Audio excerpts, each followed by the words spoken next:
Banyak orang masih percaya bahwa binge eating terjadi karena satu hal, kurang disiplin dengan diri sendiri. Kalau seseorang makan berlebihan, dianggap tidak punya kontrol diri.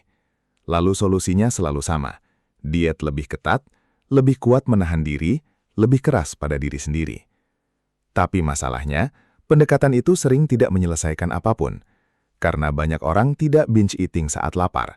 Mereka binge eating saat stres, saat kecewa, saat merasa kosong, saat lelah secara mental.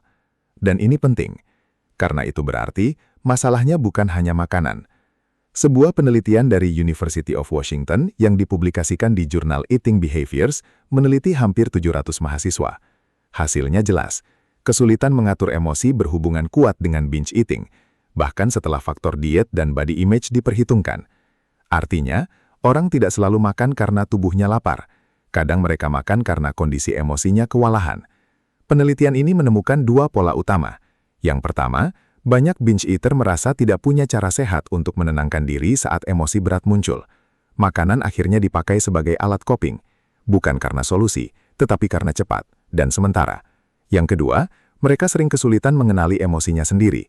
Tidak tahu apakah yang dirasakan itu marah, sedih, malu, atau kesepian. Yang terasa hanya tidak nyaman. Dan ketika emosi tidak dipahami, perilaku sering mengambil alih. Salah satunya makan berlebihan. Ini mengubah cara kita melihat binge eating. Mungkin ini bukan masalah kemauan, mungkin ini masalah regulasi. Dan itu berbeda. Kalau kita menganggap ini cuma soal disiplin, maka orang akan terus masuk ke siklus yang sama. Diet ketat, menahan diri, gagal, makan berlebihan, merasa bersalah, lalu mengulang lagi. Karena itu, pendekatan modern terhadap binge eating mulai berubah. Bukan hanya fokus pada kalori dan meal plan, tetapi juga bagaimana seseorang mengenali emosinya, mengelola stres, menenangkan sistem saraf, dan menghadapi distres tanpa pelarian ke makanan. Saya rasa ini penting untuk dipahami, karena terlalu banyak orang merasa gagal hanya karena mereka tidak bisa kontrol makan.